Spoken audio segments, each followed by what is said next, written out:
وقال الله تبارك وتعالى في موضع آخر إذ أخرجه الذين كفروا ثاني اثنين إذ هما في الغار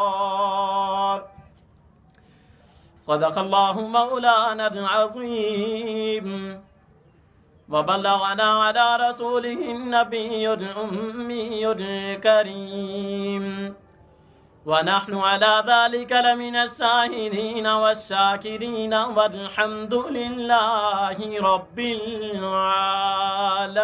العالمين. رب اشرح لي صدري ويسر لي أمري واحلل عقدة من لساني يفقه قولي. اللهم رب زدني علما رب زدني علما رب زدني علما. قالوا سبحانك لا علم لنا إلا ما علمتنا إنك أنت العليم الحكيم.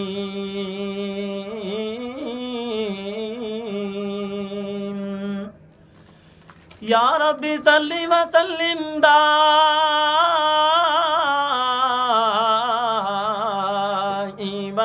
ابدا علی حبیبک خیر الخلق کلہم. میرے عزیز واجب الاحترام سامعین کرام، ناظرین کرام، آپ کے سامنے قرآن مجید فرقان حمید کی دو چند مختصر آیات تلاوت کی ہیں. دعا ہے کہ رب کائنات ان کا ترجمہ، مطلب، مفہوم، حق سچ شرح صدر سے بیان کرنے کی توفیق عطا فرمائے. دوستو، یہ جمادی الثانی کا مہینہ شروع ہو چکا ہے.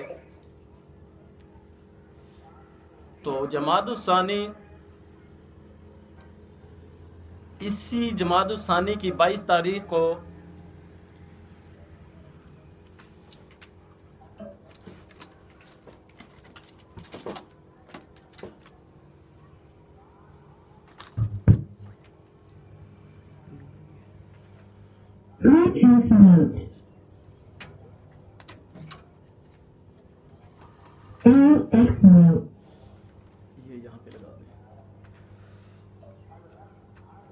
اسی جمادی الثانی کی 22 تاریخ کو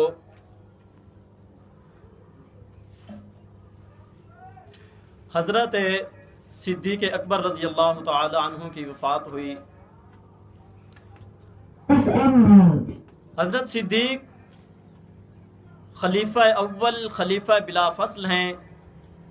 ہم مسلمانوں کو ایسی معروف، مشہور، عظیم ہستیوں کی تاریخ وفات یا تاریخ ولادت کبھی بھی بھولنی نہیں چاہیے.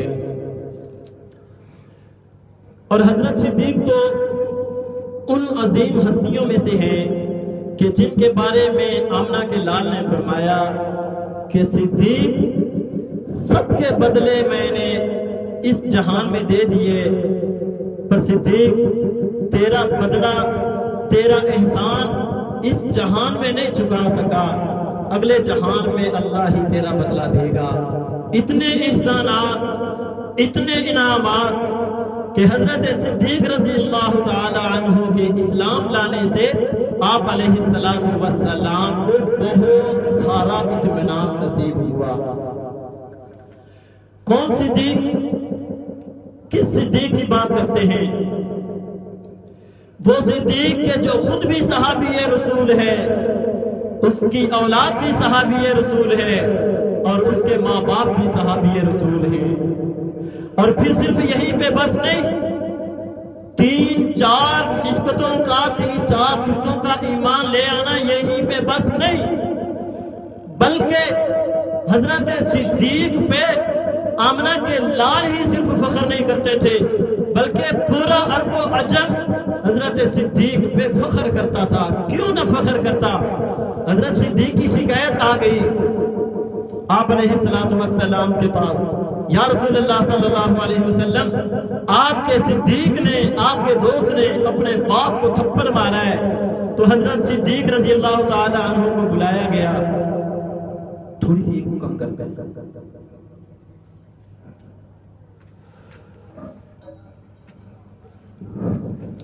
حضرت صدیق رضی اللہ تعالی عنہ کو آپ علیہ السلام نے بلایا اور پوچھا، صدیق تو نے اپنے باپ کو مارا ہے؟ کہا یا رسول اللہ صلی اللہ علیہ وسلم جی ہاں۔ پوچھا کیوں مارا؟ یا رسول اللہ صلی اللہ علیہ وسلم یہ تو شکر ہے کہ اس وقت میرے ہاتھ میں تلوار نہیں تھی۔ لو کان سیف بیدی، کہ اس وقت میرے ہاتھ میں تلوار نہیں تھی۔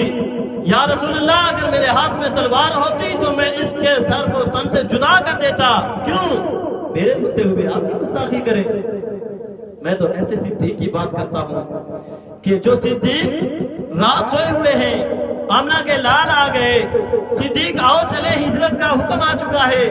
یا رسول اللہ صلی اللہ علیہ وسلم آپ یہاں میرے پاس چل کے آئے، کیوں؟ مجھے کیوں نہ بلا لیا ہوتا؟ کس صدیق کی بات کرتے ہیں؟ آپ علیہ السلام جب دنیا سے جا رہے ہیں تو اس وقت عالم اسلام میں جہاں تک دین اسلام پہنچ چکا تھا اس دنیا میں، وہ تھا 9 میل، 9 لاکھ مربع میل تک اسلام پہنچا۔ اب حضرت صدیق نے 2 سال چند مہینے خلافت کی تو اس میں حضرت صدیق نے اور بھی اضافہ کر دیا۔ منکرین آ گئے، جہاد کا انکار کیا تو حضرت صدیق اکبر نے ڈٹ کے مقابلہ کیا اور پھر ان سے جہاد وصول کی اور ان کی کوششوں کو ناکام کیا۔ کس صدیق کی بات کرتے ہیں؟ وہ صدیق کہ جو ہجرت کی رات میرے آقا کے ساتھ چل رہے ہیں۔ یا رسول اللہ صلی اللہ علیہ وسلم اگر آپ تھک گئے ہیں تو آئے میرے کندھوں پہ آئے، میں اٹھا کے آپ کو پہاڑ کی پہاڑی پہ بلندی پہ چلنا چاہتا ہوں۔ میرے آقا کو صدیق نے یہاں پہ اٹھا لیا ہے۔ قرآن نے کیا نقشہ کھینچا ہے؟ اذ اخرج الذین کفروا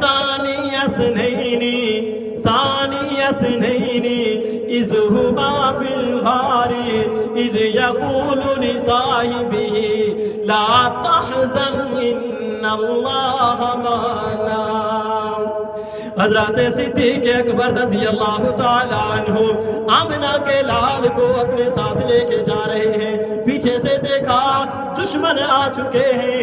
حضرت صدیق خوف زدہ ہو گئے۔ آمنہ کے لال فرماتے ہیں لا تحزن ان اللہ معنا، اے صدیق گھبرانا نہیں ہے، پریشان نہیں ہونا، خوف نہیں کرنا، غمگین نہیں ہونا، اللہ ہمارے ساتھ ہے، اللہ ہماری مدد کرے گا۔ پھر اللہ نے ایسی مدد کی کہ جب غار کے کنارے پہ پہنچ گئے تو آمنہ کے لال سے عرض کرتے ہیں یا رسول اللہ صلی اللہ علیہ وسلم آپ یہاں ایک سائیڈ پہ رک جائیں، میں ذرا اندر سے نظارہ تو کر لوں، میں ذرا اندر سے صفائی تو کر لوں۔ حضرت صدیق صفائی کے لیے اندر چلے گئے ہیں۔ صفائی کرنے کے بعد جب کچھ سوراخ نظر آنے لگے تو اپنی چادر کو پھاڑ پھاڑ کے ان کے ٹکڑے ٹکڑے کر کے حضرت صدیق اکبر وہاں کے سوراخ بند کر رہے ہیں۔ اب ایک سوراخ بچ گیا، پھر بھی یہی کشمکش میں لگے ہوئے ہیں کہ اے کاش اگر میرے پاس کوئی اور چیز ہوتی تو اس سوراخ کو بھی بند کر دیتا۔ سارا کچھ قربان کرنے کو تیار، اگر میرے پاس کچھ اور ہوتا یا اللہ اس سوراخ کو میں بند کر دیتا۔ آ گئے یا رسول اللہ صلی اللہ علیہ وسلم آپ آ جائیے، آپ کے لیے انتظام ہو گیا ہے، آپ کے لیے صفائی کر دی گئی ہے۔ آپ کے لیے خطرات سے پردہ ڈال دیا گیا ہے، یا رسول اللہ حاضر ہو جائیے۔ آپ علیہ الصلوۃ والسلام آ گئے ہیں۔ اب رات کی تاریکی الگ، سفر کی مسافرت الگ، تھکاوٹ الگ، پہاڑ کی بلندی الگ، اتنی ساری بلندیوں کے باوجود، اتنی ساری تکلیفوں کے باوجود میرے دوستو ذرا سوچو نا، اگر ہم 4 گھنٹوں کا سفر کر لیتے ہیں تو ہم کہتے ہیں کہ تھوڑی دیر آرام کی ضرورت ہے۔ اگر 4 گھنٹوں کا سفر کر لیتے ہیں ہم کہتے ہیں جناب والا چائے کا کب ہو جائے۔ اگر ہم 4-5 گھنٹے سفر کر لیتے ہیں ہم کہتے ہیں بھائی تھکاوٹ ہو گئی ہے، ذرا 4 پائی تو دے دو نا، ذرا بستر تو لگا دو نا۔ تھکاوٹ کی وجہ سے طبیعت کچھ عجیب ہو رہی ہے۔ قربان جاؤں آمنہ کے لال پر، اور قربان جاؤں آمنہ کے لال کو کندھوں پہ اٹھا کے بلندیوں پہ لے جانے والے پر۔ بلند آواز سے بلندیوں پہ چلے گئے، غار میں چلے گئے۔ حضرت صدیق اکبر نے ایک پاؤں ایسے رکھا اور دوسرا پاؤں جیسے ہم اتحیات میں بیٹھتے ہیں ایسے رکھا۔ آمنہ کے لال یہاں پہ سر رکھتے ہیں، دوسری طرف کو پاؤں کر کے لیٹ جاتے ہیں۔ میرے آقا کو نیند آ گئی، نیچے سے بھی سانپ آ گیا، سانپ نے ڈنگ مارنے کی کوشش کی، ایک بار بھی حملہ کیا، دوسری بار بھی حملہ کیا، بلکہ نانا صرف کوشش ہی نہیں کی بلکہ ڈنگ مار دیا۔ کالا تھا نا، منکر تھا، ناکام تھا، مردود تھا، ڈنگ مار دیا۔ تھوڑی دیر کے بعد دوسرا بھی ڈنگ مار دیا، پھر کچھ دیر کے بعد تیسرا بھی ڈنگ مار دیا۔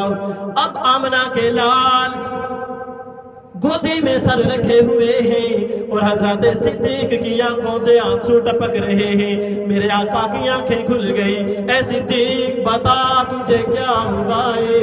حضرت صدیق عرض کرتے ہیں یا رسول اللہ صلی اللہ علیہ وسلم مجھے تو معلوم نہیں کیا ہوا ہے، ہاں اتنا ضرور ہے کہ میں ایسے بیٹھا ہوا تھا، نیچے سے کوئی جانور آیا، اس نے حملہ کیا، پھر حملہ کیا، پھر حملہ کیا۔ یا آپ علیہ الصلوۃ والسلام فرماتے ہیں اے صدیق مجھے تو اٹھا لیا ہوتا، مجھے تو بتا دیا ہوتا۔ تو حضرت صدیق عرض کرتے ہیں یا رسول اللہ صلی اللہ علیہ وسلم رات بھر سفر میں گزار دی، میرا دل نہیں کر رہا تھا کہ میں آپ کو جگا دیتا۔ کس صدیق کی بات کرتے ہیں؟ جس صدیق نے تن من دھن قربان کر دیا۔ پنجابی میں شاعر کہتا ہے کر یار صدیق تیاری، کر یار صدیق تیاری، ساڈی ازلا تو ہے یاری۔ یاری شروع سے تھی، اسلام تو آیا نا جب آپ علیہ الصلوۃ والسلام کو 40 سال کی عمر ہوئی تب نبوت ملی، تو اسلام تو یہاں سے شروع ہوا نا۔ ابھی آمنہ کے لال جوان بھی نہیں ہیں، چھوٹے ہیں، حضرت صدیق بھی چھوٹے ہیں، اور میرے آقا کی حضرت صدیق سے اس وقت سے یاری ہے۔ جب حبشہ کی طرف ہجرت کے لیے جناب عبد المطلب جا رہے، جناب ابو طالب جا رہے تھے، تو اس وقت آپ علیہ الصلوۃ والسلام 12-13 سال کی عمر کے ہیں اور کہتے ہیں چچا جان میں بھی آپ کے ساتھ جانا چاہتا ہوں۔ تو یہ چچا جان حضرت نبی کریم کو ساتھ لے کے جا رہے ہیں، اور میں نے تاریخ میں دیکھا ہے کہ حضرت صدیق بھی ساتھ ہیں، حضرت بلال بھی ساتھ ہیں، یا ان دونوں میں سے ایک ساتھ ہے۔ اس وقت سے مطلب کہ اسلام سے پہلے ابھی تک تو جوانی بھی نہیں آئی، اور میرے آقا کا حضرت صدیق کے ساتھ یارانہ ہے۔ مسجد کے گرد بیٹھے ہوئے ہیں، بیت اللہ کے ارد گرد بیٹھے ہوئے ہیں، آمنہ کے لال حضرت صدیق رضی اللہ تعالیٰ عنہ کو دیکھتے ہیں تو حضرت صدیق عرض کرتے ہیں یا رسول اللہ صلی اللہ علیہ وسلم یہ مسجد حرم کے ارد گرد اتنے لوگ بیٹھے ہیں، فلاں خاندان بھی بیٹھا ہے، فلاں خاندان بھی بیٹھا ہے، فلاں خاندان بھی بیٹھا ہے، ہر قبیلے کے لوگ مسجد میں بیٹھے ہیں۔ آج ہمارے پاس ایک ایسا سنہری موقع ہے کہ اگر ہم آج یہاں پہ دین کی بات کر دیں تو ہو سکتا ہے کہ سارے مسلمان ہو جائیں۔ آمنہ کے لال کون سے وَيُعَلِّمُهُمُ الْكِتَابَ وَالْحِكْمَةَ، جن کو اللہ نے حکمت بھی سکھلائی ہے، جن کو اللہ نے کتاب بھی سکھلائی ہے، یہی حکمت کی بات ہے۔ آمنہ کے لال فرماتے ہیں نانا صدیق نا ایسا نہیں کرنا، ابھی ہماری جماعت قلیل ہے اور یہ لوگ کثیر ہیں، ابھی ہمارے لوگ تو مٹھی پر بھی نہیں ہے، ہو سکتا ہے کہ یہ ہمارے ساتھ اختلاف کرنا شروع کر دے۔ حضرت صدیق کی صداقت پہ قربان جاؤں، حضرت صدیق خود اٹھ کھڑے ہوئے اور خطبہ ارشاد فرماتے ہیں اور کہتے ہیں اشہد اللہ الہ الا اللہ واشہد ان محمد عبدہ ورسولہ۔ او لوگو میں گواہی دیتا ہوں کہ اللہ کے سوا کوئی معبود نہیں۔ ہائے بس اتنا لفظ کہنے کی دیر تھی، وہاں تو 300 وہاں پہ تو بت بھی لٹکے ہوئے تھے نا، یہ بات کرنے کی دیر تھی۔ اب آ گئے مشرک، آ گئے منافق، آ گئے کافر، آ گئے۔ میں گواہی دیتا ہوں کہ اللہ کے سوا کوئی معبود نہیں اور یہ محمد الرسول اللہ کہہ دو صلی اللہ علیہ وسلم، یہ محمد الرسول اللہ صلی اللہ علیہ وسلم اللہ کے نبی ہیں، اللہ کے رسول ہیں، اللہ کے بندے ہیں۔ اتنی بات منہ سے نکالنے کی دیر تھی کہ لوگوں نے آگے چڑھائی شروع کر دی، لوگوں نے آگے مارنا شروع کر دیا، لوگوں نے اٹیک شروع کر دیا، لوگوں نے اس بات پہ ایکشن لینا شروع کر دیا، حتیٰ کہ حضرت صدیق کو مارتے مارتے بے ہوش کر دیا۔ ہائے بات کیا تھی؟ صرف اتنا ہی کہا تھا نا کہ میں کہتا ہوں، میں گواہی دیتا ہوں کہ اللہ کے سوا کوئی معبود نہیں، محمد صلی اللہ علیہ وسلم اس کے بندے اور اس کے رسول ہیں، بس یہی کہا تھا۔ یہ نہیں کہا کہ بتوں کو گرا دو، یہ نہیں کہا مندروں کو گرا دو، یہ نہیں کہا مسجدوں کو گرا دو، بلکہ یہی کہا تھا کہ اللہ عبادت کے لائق ہے، اس کے سوا کوئی معبود نہیں، اور یہ جو بزرگ بیٹھے ہیں، یہ جو ہستی بیٹھی ہے، یہ جو آمنہ کے لال بیٹھے ہیں، یہ اللہ کے بندے اور اللہ کے رسول ہیں۔ بس اسی بات پہ آ کے انہوں نے اتنا مارا کہ حضرت صدیق اکبر رضی اللہ تعالی عنہ بے ہوش ہو گئے، گھر لے جایا گیا۔ اب والدہ نے اپنی طرف سے جو پنجابی میں کہتے ہیں ٹکور، جدو کسی نے سٹاں زیادہ لگ جائے نا تو پھر ٹکور نال اس دی سٹ تھوڑی جی تکلیف کٹ کر دیتی جاتی ہے۔ جب کسی کو تکلیف دی جاتی ہے نا تو پھر اس کو کسی گرم چیز کے ساتھ اس کو تھوڑی سی راحت دی جاتی ہے، روئی گرم کر لی جاتی ہے، یا کسی اور کپڑے کو گرم کر کے اس کے جسم پہ یوں کر کے لگایا جاتا ہے، تو کسی گرم چیز کے ساتھ اس کو راحت پہنچائی جاتی ہے۔ تو حضرت صدیق کی والدہ راحت پہنچا رہی ہیں، ٹکور کر رہی ہیں۔ اب اس ٹکور کے بعد حضرت صدیق رضی اللہ تعالی عنہ کو ہوش آیا، آنکھ کھلی۔ حضرت صدیق کی آنکھ کھلتے والدہ نے وہاں پہ کھانا پیش کر دیا، حلوہ پیش کر دیا۔ حلوہ کدے تسی مولویوں نے کھوایا ہوں نا تو تمہیں سمجھ آتی سی۔ حلوہ پیش کر دیا، بیٹا حلوہ کھا لو۔ نہ ماں جی نہ، ایسے نہیں کھاؤں گا، ہاں پہلے یہ کریں کہ مجھے خبر دیں، مجھے بتائیں آمنہ کے لال اس وقت کس حال میں ہیں، حلوہ بعد میں ہوگا، آمنہ کے لال کی خیریت پہلے ہوگی، کھانا بعد میں ہوگا، ان کی خبر پہلے ہوگی، میری اپنی طبیعت بعد میں ہوگی، ان کی طبیعت پہلے ہوگی۔ بیٹا اتنی کیفیت، اتنی حالت خراب، اتنی ناساز طبیعت کے باوجود بھی اس کے پیچھے پڑے ہو، ابھی تک مسلمان نہیں ہوئی تھی نا، اس کے پیچھے پڑے ہو۔ ماں جی میرے لیے تو وہی سارا کچھ ہے، میرے لیے تو وہی سارا کچھ ہے، اسی سے ہی تو میں ہوں، وہ نہ ہوتا تو میں نہ ہوتا۔ جاؤ جا کے فلاں کے پاس جا کے اس سے پوچھو کہ میرے آقا کا حال کیسا ہے۔ اس وقت بھی میرے ذہن میں اس عورت کا، اس صحابیہ کا نام میرے ذہن میں نہیں ہے جس کے پاس بھیجا تھا حضرت صدیق نے اپنی والدہ کو۔ تو حضرت صدیق کی والدہ اس کے پاس گئی، کہا میرا بیٹا پوچھ رہا ہے محمد کس حال میں ہے، کہاں ہے، ان کی کیفیت کیا ہے، ان کی خیر خبر لینے کے لیے آئی ہوں۔ تو اس عورت نے کہا کہ کس محمد کی بات کرتی ہو، جاؤ پتہ کرو کس محمد کی بات کرتی ہو، مجھے کوئی خبر نہیں، کچھ معلوم نہیں۔ اب حضرت صدیق بھی مسلمان تھے، جس عورت کے پاس یہ عورت گئی حضرت صدیق کی والدہ وہ بھی مسلمان تھی۔ تو اب ذرا خفیہ لوگ مسلمان تھے، جیسے یہاں پہ خفیہ خفیہ منافق ہوتے ہیں نا آج کل ہمارے اندر، تو اس وقت یہاں پہ ابھی اسلام تھوڑا سا عروج بھی نہیں پکڑ رہا تھا، عروج سے نیچے تھا، بالکل نیچے تھا، ابتدا تھی، آغاز تھا۔ تو اس وقت حضرت صدیق رضی اللہ تعالیٰ عنہ کی والدہ واپس آئی، کہا بیٹا وہ تو کہہ رہی ہے کہ میں نہیں جانتے محمد کو، کہا جاؤ ماں جی جاؤ اس کو یہاں پہ بلا کے لاؤ، یا پھر مجھے سہارا دو اور مجھے وہاں تک لے کے جاؤ۔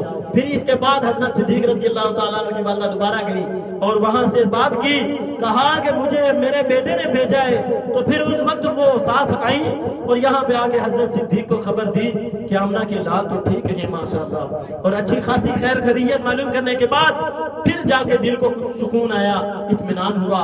اس صدیق کی بات کرتے ہیں، کس صدیق کی بات کرتے ہیں؟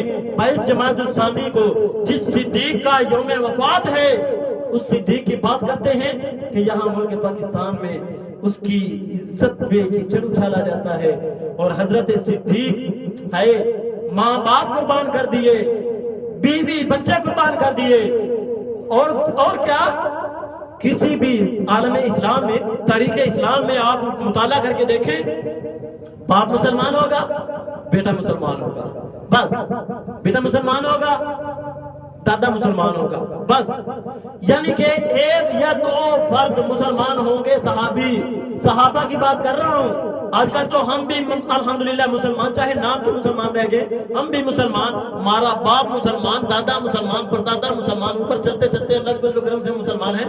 صحابہ کی بات کر رہا ہوں، ایک صحابی، باپ صحابی، آگے خود صحابی، آگے بیٹا صحابی، آگے پوتا صحابی، کیسا خاندان ہے، اور سارا کچھ لٹانے کے بعد، سارا کچھ آپ علیہ السلام پہ قربان کرنے کے بعد، اتنی ساری قربانیوں کے بعد ایک وقت ایسا آیا، حضرت عائشہ صدیقہ عرض کرتی ہیں یا رسول اللہ صلی اللہ علیہ وسلم، یہ رات کے تارے بڑے نظارے کش ہیں، بڑے دلکش نظارے والے ہیں، بڑا خوبصورت منظر پیش کر رہے ہیں، یا رسول اللہ آیا ان تاروں کی جتنی ان کی تعداد کے برابر کسی کی نیکیاں بھی ہیں یا کوئی نہ؟ دل میں یہ خیال تھا کہ آمنہ کے لال کہیں گے کہ عائشہ تیرے باپ کی اتنی نیکیاں ہیں، ذہن میں یہ سوال تھا، یا رسول اللہ جتنے یہ ستارے نظر آ رہے ہیں، کیا روئے زمین پہ اتنی کسی کے پاس نیکیاں بھی ہیں یا کوئی نہ؟ تو آپ علیہ السلام فرماتے ہیں ہاں عائشہ، میرے عمر کی نیکیاں ان تاروں کے برابر ہیں۔ حضرت عائشہ تھوڑی سی گھبرا گئی، میں نے تو سوچا تھا کہ میرے باپ کی اتنی نیکیاں ہوں گی، اور عمر میرے باپ سے جیت گئے۔ آپ علیہ السلام فرماتے ہیں عائشہ گھبرانے کی بات نہیں، یہ تو میرے فاروق کی نیکیاں ہیں، اگر صدیق کی نیکیوں کا مقابلہ کیا جائے تو جو ہجرت کی رات 3 راتیں میرے ساتھ صدیق نے گزاری تھی، جو پہاڑ کی بلندی پہ چڑھتے ہوئے گزاری تھی، پیچھے دشمن تھا، آگے بھی خطرناک وادیاں تھی، آگے بھی صحرا تھے، آگے بھی حملہ بھرا سکتے تھے، ہم تو سفر میں تھے، ایسے حال میں 3 راتیں میرے ساتھ جس صدیق نے گزاری ہے، اس صدیق کی ایک رات کی نیکیوں کا مقابلہ یہ تارے نہیں کر سکتے۔ کھل کے کہو نہیں یار، اس ایک رات کی نیکیوں کا مقابلہ بھی یہ ستارے نہیں کر سکتے۔ میں تو اس صدیق کی بات کرتا ہوں، باقی ساری زندگی کی نیکیوں کو ایک طرف رکھ دیا جائے، آسمان کے ستارے آپ دیکھ لینا، جب موسم خوشگوار ہو، گرمیوں کا موسم، گرمیوں کا دن ہو، اور جناب رات عشاء کا ٹائم ہو، آپ دیکھنا کتنا پرکیف نظارہ ہوتا ہے۔ اس پرکیف نظارے کے وقت حضرت عائشہ سوال کرتی ہیں تو پھر یہ مقام اللہ نے کیسے دیا؟ تن من دھن سب کچھ دین اسلام پہ قربان کرنے کے بعد اللہ نے اتنا مقام دیا کہ ایک رات کی نیکیاں ستاروں سے زیادہ۔ کس صدیق کی بات کرتا ہوں؟ حضرت صدیق رضی اللہ تعالیٰ عنہ کا نام ابو بکر ہے۔ ابو بکر کیوں کہتے ہیں، صدیق کیوں کہتے ہیں، یہ بھی دونوں باتوں کا جواب دیتے دیتے بات ختم کرتے ہیں۔ بکر کہتے ہیں پہلے کو یہاں پہ اذان ہونے کے بعد جو بندہ بھی خطبے سے پہلے مسجد میں آتا ہے اس کو مقبول اونٹ کا ثواب ملتا ہے، اور مقبول اونٹ جو قربان کیا ہو، اللہ کی رضا کے لیے قربان کیا ہو، صدقہ خیرات کیا ہو، اس کا ثواب ملتا ہے۔ پھر جو دوسرے نمبر پہ آتا ہے گائے کا ثواب، پھر اسی طرح بکرے دمبے کا ثواب، پھر مرغے کا ثواب، اس طرح ثواب کے اندر کمی آتی رہتی ہے۔ لیکن جو سب سے پہلے آتا ہے، عربی میں پہلے آنے والے کو بکر کہتے ہیں۔ حضرت صدیق رضی اللہ تعالی عنہ پہلے آئے، کہاں؟ اسلام میں۔ جوانوں میں حضرت صدیق سے پہلے کسی نے کلمہ نہیں پڑھا، عورتوں میں حضرت خدیجہ سے پہلے کسی نے کلمہ نہیں پڑھا، بچوں میں حضرت علی سے پہلے کسی نے کلمہ نہیں پڑھا۔ جوانوں کی بات کرتے ہیں، اب جوانوں میں جب سب سے پہلے حضرت صدیق نے کلمہ پڑھ لیا، بکر بن گئے، ابو بکر، پہل کرنے والا۔ اس ابو کی جب نسبت کسی ذوی العقول کی طرف کی جاتی ہے نا، ذوی العقول مطلب انسان کی طرف کی جاتی ہے، تو پھر اس کا مطلب بنتا ہے باپ۔ اور اگر اس ابو کی نسبت غیر ذوی العقول کی طرف کی جائے، ادھر کر دیں، چھت کی طرف کر دیں، زمین کی طرف کر دیں، بلی کی طرف کر دیں، جانور کی طرف کر دیں، تو پھر اس کا مطلب بن جاتا ہے والا۔ ابو ہریرہ بلی والا، ابو تراب مٹی والا، ابو بکر